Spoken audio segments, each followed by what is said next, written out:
and welcome to the very first day of the second annual 12 Days of Sinmas. If you're new around here, the 12 Days of Sinmas is an annual holiday tradition where I upload a video every day for the 12 days leading up to Christmas. And yes, I know the original 12 days of Christmas are the 12 days after Christmas. Just go with it. And my gift to you for the very first day of the 2023 Sinmas season is the Yuletide, because while it is gay, I'm challenging all of us to make it even gayer. But it seems like Target yet again is ahead of the curve with their Pride Christmas collection that came out last month. No pun intended. So let's discuss Target's new Holla Gay collection and the inevitable conservative outrage surrounding it.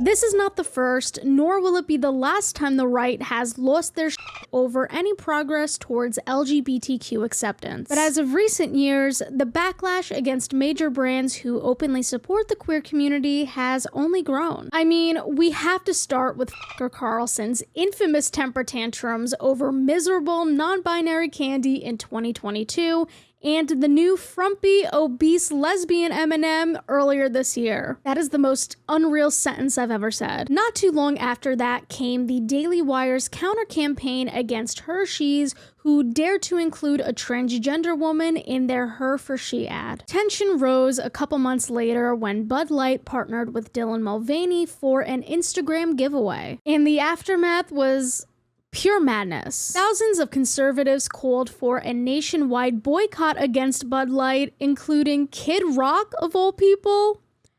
Not that he has anything better to do, but people posted videos of themselves destroying cases of Bud Light that they already paid for while proclaiming "Go woke, go broke." So, figure that one out. Worst of all, Dylan got lambasted on social media for months, and to this day, she is still demonized by the right. So once Pride Month came around and companies began to announce their Pride collections, conservatives were not having it. Many were claiming that Target specifically was trying to recruit children into the alphabet mafia because some of the rainbow merchandise came in kids' sizes. Because a rainbow dress is gonna make your kid gay or trans, apparently. The vitriol got so intense that Target had to pull most of their Pride inventory out of concern for the safety of their employees. Just like with Bud Light, conservatives called for a boycott, and it worked. Their stock lost almost $14 billion as a result, and it's continued to plummet. So for all my fellow gays who can't do math for basically, Target's in her flop era. One person who really pushed for a boycott was the rapper and self-appointed mayor of Magaville, Forgiato Blow. And surprisingly, his name is the least stupid thing about him. The music video for his song Boycott Target went viral, mainly because it was so terrible. But they're targeting your kids, they don't even need to ask, cause you all know what it is. Yeah, that's why I keep a strap. Sorry? You carry a strap because Target sells rainbow onesies? Aw, is someone afraid of rainbow sandals? That's some snowflake if you ask me. But Boycott Target was meant to show how Target was targeting kids with their Pride collection. However, the only Pride items they showed were rainbow bottles of Prosecco. Now, I don't know about you, but I've never seen a 6-year-old browsing the liquor aisle. Despite the backlash and decline in sales, Target decided to give Pride another chance this holiday season with its selection of nutcrackers. Originating from the 1892 ballet by Russian composer Pyotr Ilyich Tchaikovsky, the nutcracker is a famous Christmas icon. If you look on Target's website, you'll see that they sell literally every kind of nutcracker you can possibly think of because they're that popular. But what caught many people's attention were the nutcrackers adorned with Pride paraphernalia. In particular, this nutcracker in a sequined Rainbow Jacket by Kurt Adler, and these two nutcrackers holding the progress flag made by Wondershop. The latter actually went viral on TikTok back in 2021. The gay nutcrackers, in combination with a fabric ornament of a black Santa in a wheelchair, led to many accusing Target of going woke. They single-handedly sent Fox News into a spiral, with Jesse Waters calling this the Dylanization of corporate America, referencing Dylan Mulvaney's rise to fame. We're witnessing the Dylanization of corporate America. Companies are committing financial suicide one after the other. We all remembered what happened to Bud Light. And Disney got all weird, started sticking their nose in politics, and then their movies started flopping. Then there's Target. They were selling a line of clothes for trans toddlers. Tuckums. Yes, Tuckums. Oh, I see we're still pushing that false narrative. Earlier this year, there was a lot of pushback against Target's tuck-friendly bathing suit, which was a part of their Pride collection. People kept saying that the swimsuit was for sale in the kids section, despite it being labeled for adults online. Uh-oh, 6 months later and you still can't fact check? Gay nutcracker. Complete with a rainbow hat, a trans flag. Full price, $12, but right now it's on sale for $8. I like the dramatic pause right at the beginning. It's like Jesse gave us a moment to realize how stupid of a hill this is to die on. So, Riley, are you going to have gay nutcracker around the Christmas tree this Christmas? What's my other option? Well, you Black have disabled Santa. Yes, you have Black Santa in the wheelchair, and we don't have anything against Black Santa or disabled Santa. I think if Santa has a disability, then that's fine. I agree. There's nothing wrong with a black or disabled Santa. So let's listen to you complain about what's wrong with a black or disabled Santa. You know what I thought about today? Back in 2005, Target banned the word Christmas. The phrase Merry Christmas. Employees weren't allowed to say it.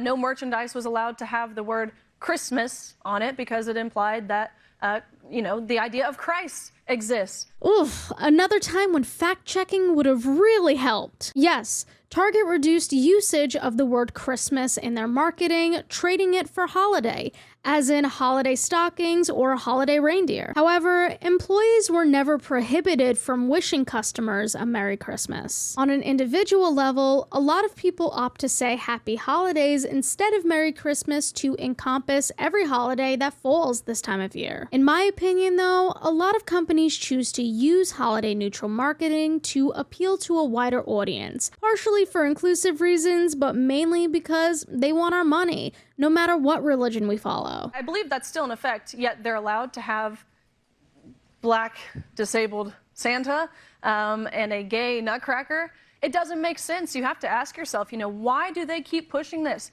Who are they trying to appeal to? Because despite what the media portrays or how politicians are voting, this doesn't represent the overwhelming majority of how this country, really how the world, feels on this issue. I think majority of people, parents especially, they can acknowledge that gay nutcracker and black disabled Santa has gone way too far. The pendulum has swung too far. Yeah, I mean, Well, I see somebody's heart is 2 sizes too small, so you're gonna sit here and tell me with a straight face that nutcrackers aren't supposed to be gay? Have you ever seen a heterosexual nutcracker? Let's use this one, for example. This is listed as a traditional nutcracker on Target's website, and I'd agree. It looks like any nutcracker you'd see in Christmas movies, books, cartoons, what have you. So you're telling me that this nutcracker doesn't look just as gay as this nutcracker. Straight men wish they had the whimsy and exuberance to pull this off. Also,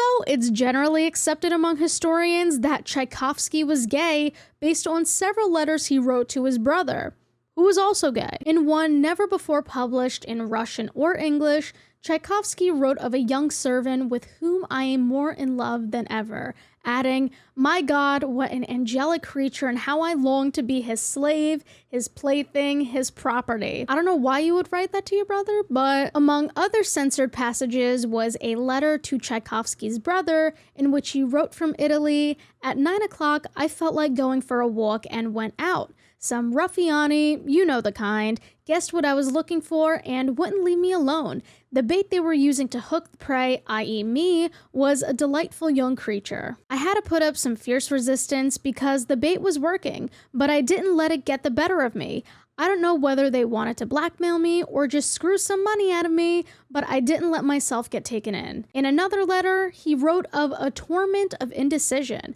My rendezvous had been arranged for this evening, a truly bittersweet dilemma. Finally, I decided to go. I spent 2 absolutely wonderful hours in the most romantic circumstances. I was scared. I was thrilled. I was afraid of the slightest sound. Embraces, kisses, an out-of-the-way apartment, tender talk. What delight. If anything, Target is just historically accurate. Rainbow nutcrackers are exactly what Tchaikovsky would have wanted. You know, I'm not upset about either, but you know, this guy's one thing. But the gay nutcracker, I mean, this appeals to children, the Christmas spirit. You decorate the house, you put nutcracker up there.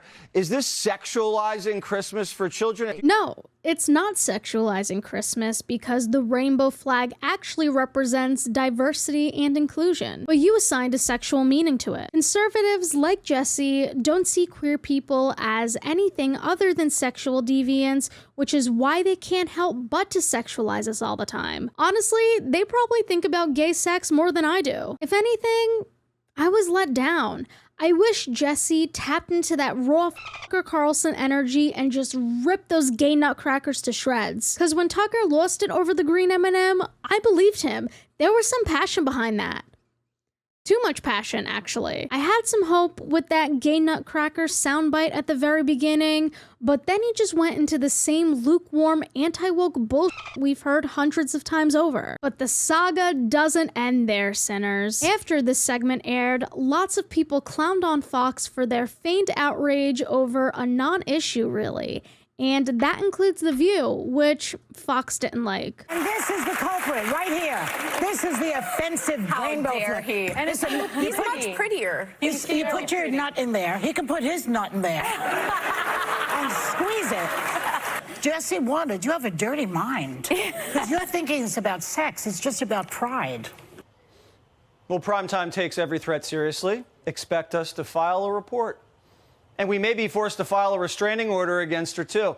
And under New York's red flag law, we've asked the police to confiscate all of Joy's nutcrackers for my safety and the safety of all men everywhere. So you're telling me this isn't an SNL skit? Honestly, the delivery of that last line was so bad, Jesse makes Michael Knowles seem funny and interesting. Anyway, another complaint I've seen from the right about the ornament specifically is that it's not a realistic depiction of Santa. Y'all know he's not real, right? I'm guessing your parents never broke the news to you. Santa was based on St. Nicholas, who was a real guy, but Santa Claus does not exist. Also, I really hope none of you have children listening nearby, because I might have accidentally ruined Christmas just now. Sorry. But if Santa can deliver presents to every child in the world in one night, then he could also be black or a wheelchair user. Only one of those seems preposterous. In my opinion, the outrage from Fox News and any other reactionary is fake and performative. They don't care about the accuracy of Santa or the Nutcracker. Most people wouldn't have given Target's Pride Christmas collection a second thought if none of this happened. They just need another boogeyman to further the narrative that white Christians are being attacked in this country, which they are most certainly not. And I'm not saying that conservatives are the only ones who are capable of being performative. I'm well aware that major brands like Target pander to certain groups like the LGBTQ community or the disabled community because they want our business. That's why rainbow capitalism has become so prominent over the last few decades. Despite this, we can still acknowledge that any positive representation of a marginalized group is great. Both things can be true at once. And if Santa in a wheelchair or a rainbow nutcracker makes at least one person feel seen, then I'm glad they exist. Plus, they're cute. The nutcrackers are camp and fun, and the Santa ornament is adorable. I mean, look at... Whoopsie days. Almost set my house on fire. I'm good though.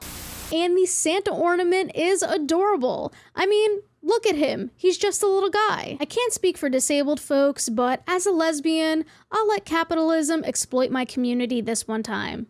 as a treat. And maybe next year, Target can have Mrs. Claus driving a U-Haul or something. Thankfully, the knuckleheads on Fox News don't speak for everyone because a lot of people also reacted positively to Target's Christmas collection. But this response moved me the most. My uncle passed in June. Every year in December, he dressed as Santa, cheering up those who were in hospice care with him. Black disabled Santa isn't Christmas sounds even dumber to me than it already did. May the trash gargling brains at Fox never know peace. I'll admit, I did tear up a bit when I first saw this, but it's only because my cat was cutting onions nearby. In conclusion, if you're this worked up over some decorations, I hope three spirits visit you in the middle of the night. And on that note, I'm gonna head over to my local Target and determine which gay nutcracker goes best with my pronouns. Please share any and all of your thoughts down below. Has Target gone woke? Do you think you can rock a sequined rainbow jacket? Let me know. And in general, if there's anything in particular you'd like to see me talk about going forward, I have a Google form linked in the description where you could submit your video ideas. But thank you so much for watching the very first video for the 12 Days of Sinmas. If you enjoyed it, make sure to give it a tiny, tiny thumbs up and subscribe down below. And I'll see you tomorrow for the second day of the second annual 12 Days of Sinmas.